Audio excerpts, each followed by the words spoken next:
আকাশবাণী আগরতলা। নমস্কার শ্রোতা বন্ধু, আপনাদের সবাইকে স্বাগত জানাচ্ছি আজকের জেলায় জেলায় অনুষ্ঠানের আরও এক নতুন পর্বে। শ্রোতা বন্ধু, প্রতি শনিবার ঠিক এই সময়টাতে আপনাদের বিভিন্ন জেলার বিভিন্ন তথ্য, বিভিন্ন ঘটনা কিংবা বিভিন্ন মানুষের স্বাবলম্বী হওয়ার কথা আপনাদের সামনে তুলে ধরি জেলার প্রতিনিধিদের প্রতিবেদনের মধ্য দিয়ে। আজও তার ব্যতিক্রম হবে না। শ্রোতাবন্ধু, আমরা জানি ছাত্র যুবকদের ব্যক্তিত্ব ও চরিত্র বিকাশের প্রাথমিক উদ্দেশ্য নিয়ে মহাত্মা গান্ধীর আদর্শে অনুপ্রাণিত করে সমাজ সেবামূলক কাজের মাধ্যমে স্বেচ্ছাসেবী হিসেবে তৈরি করার লক্ষ্যে 1969 সালে আমাদের দেশে চালু করা হয় ন্যাশনাল সার্ভিস স্কিম বা জাতীয় সেবা প্রকল্প। সেবার মাধ্যমে শিক্ষা, এই উদ্দেশ্য নিয়ে 1969 সালে দেশের 37টি বিশ্ববিদ্যালয়ের প্রায় 40,000 স্বেচ্ছাসেবকদের নিয়ে চালু করা হয় এই প্রকল্প। পরবর্তী সময়ে দ্বাদশ স্তরের স্কুলগুলির একাদশ ও দ্বাদশ শ্রেণীর ছাত্র যুবকদের এবং কলেজ ও বিশ্ববিদ্যালয়ের স্তরের কারিগরি প্রতিষ্ঠানের ছাত্র যুবক, স্নাতক এবং স্নাতকোত্তর স্তরের ছাত্রদের এনএসএসের বিভিন্ন কর্মসূচিতে অংশ নেওয়ার সুযোগ দেওয়া হয়। বর্তমানে দেশের 20,669টি কলেজ এবং কারিগরি প্রতিষ্ঠান এবং 11,988টি দ্বাদশ স্কুল এবং 657টি বিশ্ববিদ্যালয়ে এনএসএস প্রকল্পটি চালু রয়েছে। প্রতিষ্ঠার পর থেকে এখনও পর্যন্ত 7.4 কোটিরও বেশি শিক্ষার্থী এনএসএসের সঙ্গে যুক্ত হয়ে নানানভাবে সমাজসেবামূলক কাজের সঙ্গে যুক্ত হয়েছেন। বছরভর নানান সমাজসেবামূলক কাজের মাধ্যমে ছাত্র যুবদের আমি নয় কিন্তু আপনি এই মূল মন্ত্রে উদ্বুদ্ধ করার প্রচেষ্টা চলছে জাতীয় সেবা প্রকল্পের মাধ্যমে। এনএসএসের সক্রিয় সদস্য হওয়া ছাত্র স্বেচ্ছাসেবকদের দক্ষ সামাজিক নেতা, দক্ষ প্রশাসক ও সর্বোপরি একজন জনদরদী মানুষ হওয়ার অভিজ্ঞতা অর্জন করতে পারেন। শ্রোতাবন্ধু, এই নিয়েই একটি প্রতিবেদন আমরা শুনব আমাদের দক্ষিণ জেলার প্রতিনিধি বিপ্লব বৈদ্যের পাঠানো একটি প্রতিবেদনের মধ্য দিয়ে। প্রতি বছর 7 দিনের বিশেষ শিবিরের মাধ্যমে স্বেচ্ছাসেবীদের শরীরচর্চা, সেবামূলক কাজকর্ম এবং সেমিনার সহ নানান কাজকর্মে যুক্ত করে ছাত্র জীবনে ভবিষ্যতের একজন সুনাগরিক হিসেবে গড়ে ওঠার হাতেখড়ি দেওয়া হয়। গত 15ই মে থেকে 21শে মে দক্ষিণ জেলার বাইখরা ইংলিশ মিডিয়াম দ্বাদশ স্কুলে অনুষ্ঠিত হয় 7 দিনের বিশেষ শিবির। শিবিরের নানান কর্মসূচিতে স্বেচ্ছাসেবকরা অনুপ্রাণিত হয় বলে জানালেন স্কুলের এনএসএস ইউনিটের প্রোগ্রাম অফিসার প্রশান্ত মজুমদার। নমস্কার, আমি প্রশান্ত মজুমদার, ভাইপুরা ইংরেজি মাধ্যম দ্বাদশ শ্রেণী বিদ্যালয়ের এনএসএস এর প্রোগ্রাম অফিসার। আমাদের স্কুলে গত 15 মে থেকে এনএসএস এর 7 দিন ব্যাপী বিশেষ শিবির শুরু হয়। এতে বিভিন্ন কার্যক্রম, ছেলেদের যোগা এবং ফিজিক্যাল এক্সারসাইজ, বৃক্ষরোপণ, কিচেন গার্ডেন, সাফাই অভিযান, তার সাথে ভাইপুরার পুলিশ আধিকারিক অর্জন চাকমা চাইল্ড ম্যারেজ এবং রোড সেফটির উপর বিশেষ আলোচনা করেন। ভাইপুরা প্রাথমিক হাসপাতাল থেকে ডক্টর রণদীপ ভৌমিক নেশার কুফল সম্পর্কে এবং যুব সমাজকে নেশা থেকে বিরত থাকার জন্য বিশেষ আলোচনা করেন। এছাড়া আমরা এনএসএস স্পেশাল ক্যাম্পের শেষ দিন তথা 21শে মে পশ্চিম লাউগাং মনোরমা শিশু নিকেতনে শিশুদের মধ্যে এনএসএস ভলান্টিয়াররা তাদের 7 দিনব্যাপী কার্যক্রমের খরচের সাশ্রয় করে শিশুদের মধ্যে কিছু শিক্ষা সামগ্রী বিতরণ। 7 দিনের বিশেষ শিবিরে অংশ নিয়ে সিভিল ডিফেন্স স্বেচ্ছাসেবকদের প্রাকৃতিক বিপর্যয় মোকাবিলার মহড়া দেখে অনুপ্রাণিত হয়েছেন স্বেচ্ছাসেবী আকাশ হোসেন। তিনি বলেন, আমার নাম আকাশ হোসেন, আমি বাইগড়া ইংরেজি মাধ্যম দ্বাদশ শ্রেণী বিদ্যালয়ের একজন ছাত্র। গত 15 মে থেকে আমাদের বিদ্যালয়ে এনএসএস শিবির অনুষ্ঠিত হয়। এই শিবিরে বাইগড়ার পুলিশ স্টেশনের ওসি মহোদয় এবং শান্তিরবাজারের মহকুমা শাসক এবং মহকুমা শাসকের অন্তর্গত সিভিল ভলেন্টিয়ার্স আমাদেরকে বিভিন্ন ধরনের ড্রিল করা। এই ড্রিলের মাধ্যমে আমরা বিপর্যয় মোকাবিলা থেকে শুরু করে স্কুল সেফটি, রোড সেফটি এবং অন্যান্য কাজকর্ম শিখতে পেরেছি, যা আমি ভবিষ্যতে সমাজে সুন্দরভাবে উন্নতভাবে গঠন করতে ব্যবহার করব এবং এইসব শিক্ষা আমি সমাজে ছড়ানোর চেষ্টা করব। 7 দিনের বিশেষ শিবিরের অভিজ্ঞতা ভবিষ্যৎ জীবনে নিজেকে সুনাগরিক হিসেবে গড়ে তুলতে অনুপ্রাণিত করবে বলে জানালেন স্বেচ্ছাসেবী সুজিত ভৌমিক। তিনি বলেন, আমার নাম সুজিত ভৌমিক, আমি ভাইকোরা ইংরেজি মাধ্যম দ্বাদশ শ্রেণী বিদ্যালয়ের একজন ছাত্র। গত 15 মে থেকে আমাদের স্কুলে জাতীয় সেবা প্রকল্পের 7 দিনের বিশেষ শিবির। এই শিবিরে আমি একজন স্বেচ্ছাসেবী হিসেবে অংশগ্রহণ করতে পেরে নিজেকে অনেক ধন্য মনে করছি। সকলে মিলে এই সাফাই অভিযান, স্কুল কিচেন গার্ডেন তৈরি, বৃক্ষরোপণ করতে পেরে আনন্দ পেয়েছি। এছাড়াও বিশেষ ব্যক্তিগণ আমাদেরকে নানা বিষয়ে উপদেশ ও পরামর্শ দিয়েছেন। এই 7 দিনের বিশেষ শিবিরের অভিজ্ঞতা আমাকে ভবিষ্যতে একজন সুনাগরিক হিসেবে প্রতিষ্ঠিত হতে অনুপ্রেরণা যোগাবে। আকাশবাণী আগরতলার জন্য দক্ষিণ জেলা থেকে আমি বিপ্লব বুদ্ধ। শ্রোতাবন্ধু, নাটক আমাদের সাংস্কৃতিক জগতের বিশাল স্থান দখল করে আছে। সামাজিক এবং রাজনৈতিক জীবনেও এর প্রভাব সুদূর প্রসারী। আমাদের দৈনন্দিন জীবনের হাসি, কান্না, ঘাত, প্রতিঘাত, প্রেরণা, ক্ষোভ সবকিছুরই প্রতিফলন ঘটে নাটকের মঞ্চে। জীবন থেকে কুড়িয়ে নেওয়া ছোট ছোট গল্পগুলি অভিনয় শৈলীর মাধ্যমে দর্শকদের মাঝে ছড়িয়ে দেওয়া মঞ্চ নাটকের মূল উদ্দেশ্য। নাটক জীবনের কথা বলে। নাটক হচ্ছে সমাজ নির্মাণের হাতিয়ার। এত কিছুর পরেও কালের নিয়মেই সিপাহীজলা জেলার প্রান্তিক মহকুমার সোনামুড়ায় যেন নাট্য চর্চায় ভাটা পড়েছিল অনেকটাই।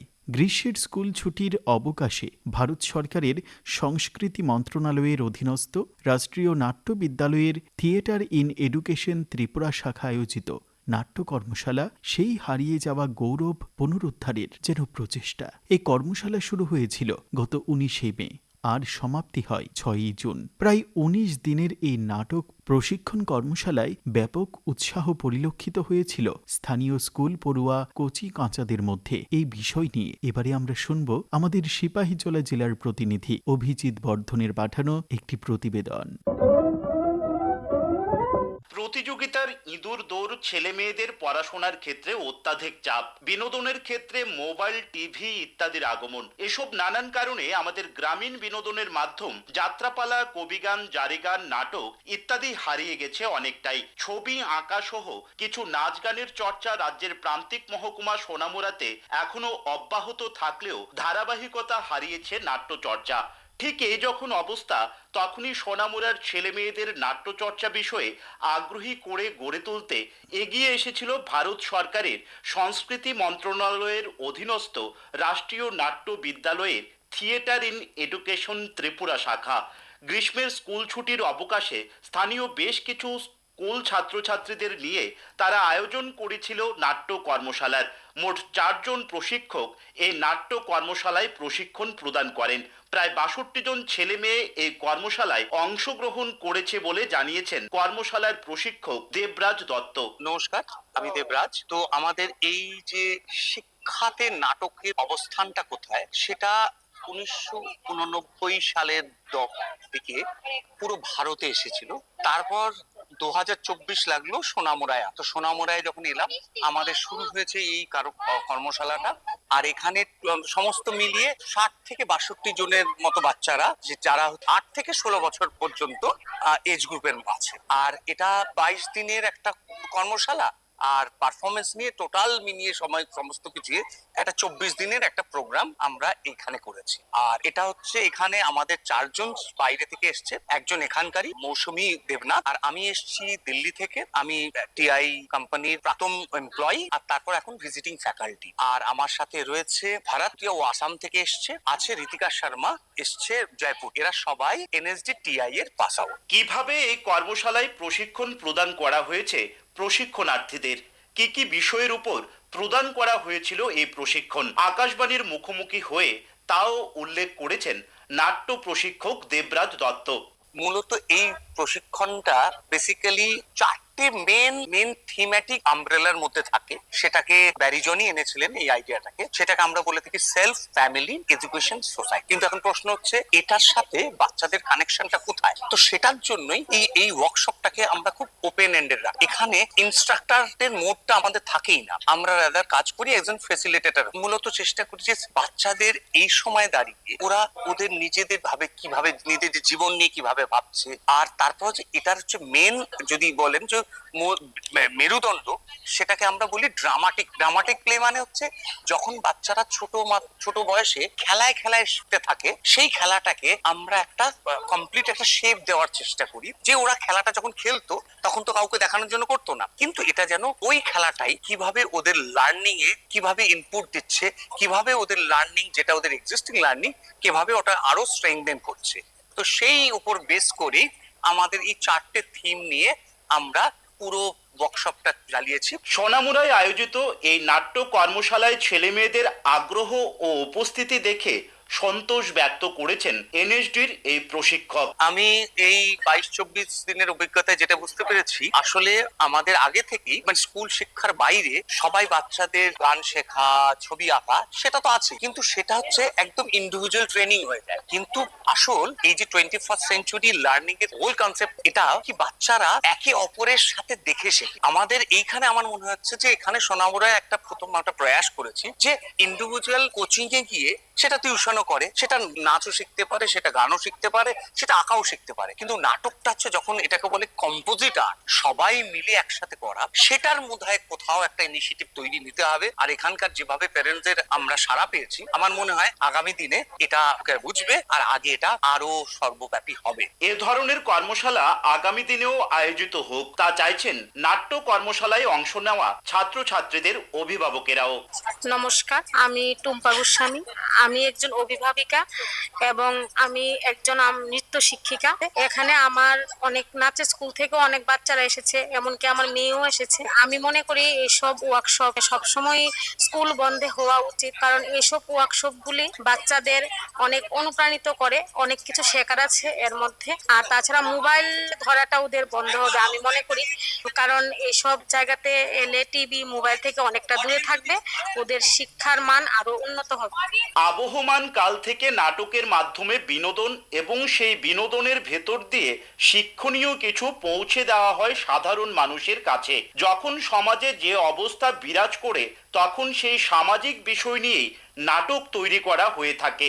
সমাজের ইতিবাচক পরিবর্তনের ক্ষেত্রে নাটক ও নাট্যকর্মীরা অতীতেও যেমন ভূমিকা রেখেছেন, আগামী দিনেও রাখবেন বলে আশা করা যেতেই পারে। নেশাসহ সমাজের চলমান বিভিন্ন অবক্ষয় রোধেও নাটক হতে পারে হাতিয়ার। নাট্যচর্চার সেই হারিয়ে যাওয়া গৌরব পুনরায় ফিরে পাক প্রান্তিক সোনামুড়া, এমনটাই চাইছেন সোনামুড়ার সচেতন মহল। সিপাহীজলা জেলার সোনামুড়া থেকে আমি অভিজিৎ বর্ধন, আকাশবাণী, আগরতলা। শ্রোতা বন্ধু, সময় বলছে আজকের মতো জেলায় জেলায় অনুষ্ঠানটি এখানেই শেষ করতে হবে। তবে আগামী শনিবার অন্য কোনো জেলার অন্য কোনো ঘটনা কিংবা তথ্য আপনাদের সঙ্গে ভাগ করে নেব। আজকের মতো এই পর্যন্তই।